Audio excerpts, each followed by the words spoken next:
Hello friends, idlis are my soul food and I never knew there were so many types of idlis.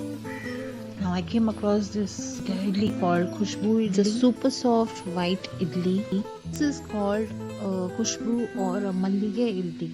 The Mallige means jasmine because of its white color due to the sabudana ball. The proportion is 4 cups of rice, 1 cup of urad dal and 1/4 cup of sabudana. Wash them well and soak it for say 4 to 5 hours. After 4 to 5 hours, you first grind the urad dal. You can use the same water that you have soaked after washing and grind it to a thick paste, just the way it falls off as shown here. And use a little of salt too. Take a batch of rice if you can't grind all together, and then the sabudana balls too. Grind the rice and sabudana together with the salt. You can either grind it very fine to get a spongy idli, or you can make it a bit coarse if you like it slightly crumbly. Now when you make it fine, the advantage is you can even make nice crispy dosas out of it. Even the crumbly ones give a good crispy dosa. It depends on your personal taste. Now once all the batters are ground, you take them all together into the batter vessel and mix them well. Just mix them thoroughly. See that you leave enough space, because you need space for the fermentation so that the batter doesn't overflow. Once it's done, cover it airtight and preferably keep a vessel outside below, so that in case it overflows due to the temperature, you don't waste your batter. In places where you have a very cool temperature, you can keep it in a warm place or keep some warm water outside the vessel for some time and just keep it in a warm place. So the next morning, since I had kept it overnight, you can mix the batter. You can see the batter is fermented almost double. Grease your idli stand and then pour out the idlis. Now when you keep it in the idli stands, place the next stand mold in such a way that the hole comes on top of the idlis.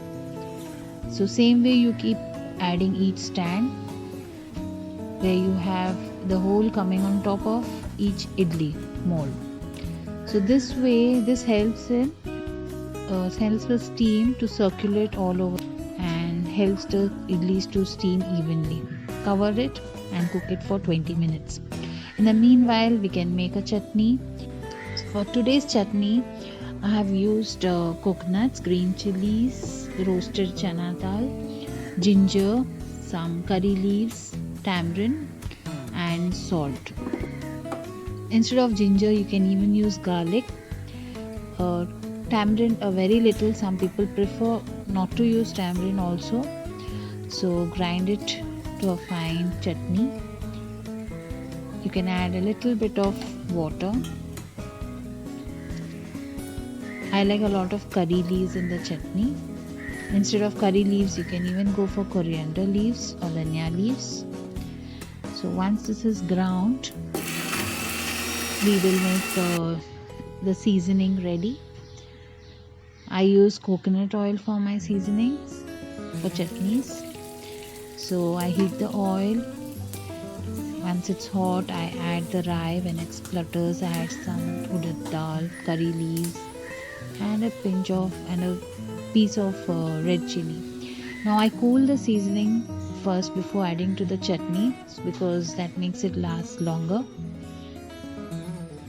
So once my chutney is done, I'll check the idlis if they are done. Before I remove the idlis, you can just prick it with a knife or a fork and see once it comes off clean.